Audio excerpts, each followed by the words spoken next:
Assalamualaikum warahmatullahi wabarakatuh. Sahabat beriman yang dirahmati Allah, semoga Allah senantiasa menjaga kita semua sekaligus keturunan kita agar menjadi orang yang dapat mendirikan sholat. Tentunya ini merupakan suatu harapan agar kita dapat bahagia di dunia dan di akhirat. Semoga Allah wafatkan kita dalam keadaan husnul khotimah. Allah mudahkan di sakaratul maut kita untuk mengucapkan kalimat La ilaha illallah Muhammadur Rasulullah. Pada hari ini kita akan membahas tentang sekilas sejarah Dubai. Dulu dan sekarang hingga kemarin terjadi banjir besar yang luar biasa di Dubai. Apakah Allah murka kepada negeri ini? Pada tahun 1820-an, Dubai disebut sebagai Al-Was oleh sejarawan Britania Raya Asa Linguistik. Kata Dubai juga diperdebatkan beberapa orang yang percaya berasal dari bahasa Persia, sementara lainnya menganggap bahasa Arab adalah akar bahasa dari kata ini. Menurut Fadel Handal, peneliti sejarah dan budaya Uni Emirat Arab, kata Dubai mungkin berasal dari kata dabbah derivatif dari yadub, yang berarti menjalar. Kata ini bisa saja menjadi rujukan pada aliran Dubai. Nah, pada tahun 1833, sekelompok suku Baniyas yang dipimpin oleh keluarga Maktum bermukim di sekitar muara sungai kecil atau creek di pantai utara semenanjung Arab yang dinamakan Dubai. Dubai pada awalnya merupakan tempat perdagangan ikan mutiara dan hasil laut lainnya. Puluhan tahun kemudian, Dubai berkembang menjadi pelabuhan alami karena teluk dan krik memudahkan kapal laut membongkar muat barang ke daratan. Pada awal abad ke-20, Dubai menjelma menjadi pelabuhan laut yang ramai dikunjungi oleh banyak pedagang dari India, Iran, Arab Saudi, dan negara di sekitar teluk lainnya. Pada tahun 1950, Creek mulai dangkal karena tertimbun lumpur akibat banyaknya kapal laut yang berlabuh. Emir Dubai saat itu yaitu Sheikh Rashid bin Said Al Maktoum. Beliau memutuskan untuk memperdalam Creek guna memudahkan lalu lintas kapal laut. Saat itu pekerjaan tersebut adalah sangat berat dan memerlukan biaya yang besar. Namun, hasil jeripaya itu terlihat dari perkembangan Dubai sebagai pelabuhan dagang yang terus mengalami peningkatan dari tahun ke tahun.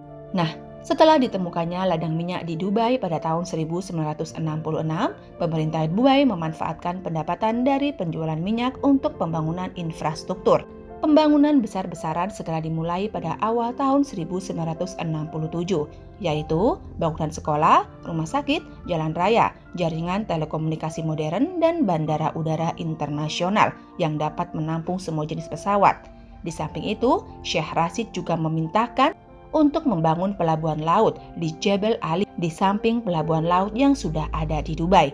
Pelabuhan Laut Jebel Ali merupakan pelabuhan buatan manusia terbesar di dunia hingga saat ini. Nah, sadar akan keterbatasan cadangan minyak yang hanya sebesar 4 miliar perak, Sheikh Rashid telah melihat potensi Dubai untuk menjadi pusat perdagangan internasional di kawasan Timur Tengah. Kiat pembangunan Dubai, kepemimpinan yang transparan, infrastruktur yang berkualitas tinggi, iklim usaha yang nyaman bagi para ekspatriat. Tidak ada pengenaan pajak pendapatan perorangan dan perusahaan dan tarif biaya masuk barang impor yang rendah. Kiat tersebut ternyata berhasil membawa Dubai menjadi pusat perdagangan dan investasi, serta pariwisata yang paling diminati di kawasan Asia. Letak geografis Dubai menjadi salah satu keuntungan dalam perkembangan, menjadi hubungan antara Asia dan Afrika, serta Eropa, serta juga hubungan lainnya di berbagai sektor. Hingga sekarang Dubai adalah salah satu tujuan pariwisata paling populer di dunia. Kota ini memiliki hotel bintang 5 terbanyak kedua di dunia dan juga bangunan tertinggi di dunia, Burj Khalifa.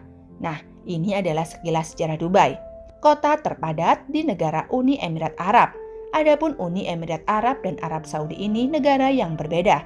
Saya akan jelaskan sedikit karena masih ada masyarakat yang keliru dan menganggap keduanya adalah negara yang sama. Faktanya, Uni Emirat Arab dan Arab Saudi adalah dua negara yang berbeda. Meskipun sama-sama memiliki nama Arab, kedua negara tersebut memang berada di satu kawasan, yaitu Semenanjung Arab di Asia Barat Daya. Bersama sejumlah negara lainnya seperti Bahrain, Kuwait, Oman, Qatar, dan Yaman, Uni Emirat Arab dipimpin seorang presiden yang sekarang menjabat yakni Muhammad bin Zayed Al Nahyan. Sedangkan negara Arab Saudi dipimpin oleh seorang raja. Adapun Raja Arab Saudi yang kini menjabat adalah Salman bin Abdul Aziz Al Saud. Ibu kota Uni Emirat Arab adalah Abu Dhabi, sedangkan ibu kota Arab Saudi adalah Riyadh. Kemudian tanggal 15 sampai 16 April 2024 kemarin, terjadi fenomena yang tak biasa di Uni Emirat Arab dan Oman. Dua negara di Timur Tengah ini dihantam hujan lebat hingga menyebabkan banjir bandang di beberapa wilayah termasuk Bandara Internasional Dubai. Kota Gurun Dubai, Uni Emirat Arab dilanda banjir setelah mengalami curah hujan terbesar dalam 75 tahun terakhir. Banjir menutup jalan raya utama dan mengganggu penerbangan di Bandara Dubai. Hujan sendiri itu jarang terjadi di Uni Emirat Arab. Di semenanjung Arab yang terkenal gersang, namun terjadi secara berkala selama berbulan-bulan musim dingin yang lebih sejuk. Nah, di sini banyak pertanyaan. Apakah Allah murka kepada Dubai? Uni Emirat Arab, karena kita tahu Dubai sekarang itu seperti apa. Miras diperbolehkan bagi non-muslim di sana. Baru-baru yang juga viral, kuil Hindu yang megah berdiri di sana. Padahal dulu di sana bersih dari berhala. Jazirah Arab bersih dari berhala, tapi kini berhala sudah berdiri megah. Apakah tinggal menunggu waktunya saja? Kehidupan di sana sudah terpengaruh dengan kebudayaan barat. Mereka selalu memamerkan kekayaan mereka, sibuk membangun bangunan-bangunan tinggi mereka. Mereka sibuk dengan dunia, berbangga-bangga dengan kemewahan dunia, sedang kita tahu di Palestina sana mereka kelaparan. Mau makan saja mereka harus mempertaruhkan nyawa mereka. Apakah kejadian yang menimpa Dubai ini pertanda peringatan dari Allah? Datangkan banjir besar, angin puting beliau, mobil-mobil mewah terendam banjir berserakan. Ini teguran dari Allah, ataukah ini hanyalah kebetulan saja? Di atas bumi ini tidak ada yang kebetulan. Allah sudah takdirkan semuanya. Dubai hari ini kita kenal dengan kemewahannya yang luar biasa. Kotanya para sultan, hewan peliharaannya menjadi simbol kekayaan mereka seperti cheetah, harimau, dan juga singa. Maka janganlah kalian berbangga-bangga dengan harta dunia. Allah sudah ingatkan pada Quran Surat Al-Hadid ayat 20, yang artinya, ketahuilah bahwa kehidupan dunia ini hanyalah permainan, kelengahan, perhiasan, dan saling bermegah-megahan di antara kamu, serta berlomba-lomba dalam banyaknya harta dan anak keturunan. Perumpamaannya adalah seperti hujan yang tanamannya mengagumkan para petani, lalu mengering dan kamu lihat menguning, kemudian hancur juga. Dalam Al-Quran Surat Al-Fajr, Allah menerangkan tentang 3 contoh kaum terdahulu. Ketiganya sudah merasakan pedihnya azab. Suku-suku bangsa itu adalah Ad, Samud, dan Fir'aun. Mereka bukanlah golongan yang tidak berhasil membangun kesuksesan selama di dunia, bahkan ketiganya dapat dikatakan telah mencapai puncak kejayaan material. Kaum Ad yang berpusat di Iran, sebuah kota kuno di semenanjung Arab, dikenal pandai mendirikan bangunan-bangunan tinggi. Karya mereka bisa dianggap sebagai pencakar langit pada masa itu.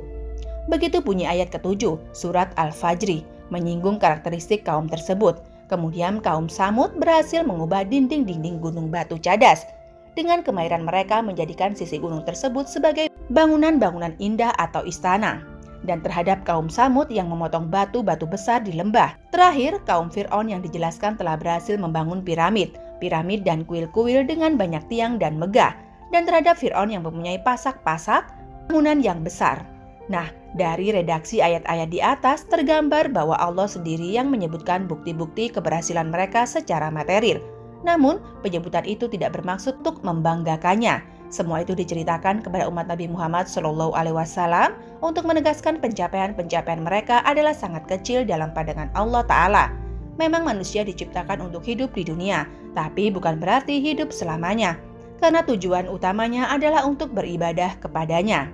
Rasulullah bersabda, orang cerdas adalah orang yang mengekang hawa nafsunya dan mempersiapkan pembekalan untuk kehidupan setelah mati. Sedangkan orang lemah adalah orang yang menuruti hawa nafsunya, lalu berangan-angan terhadap Allah.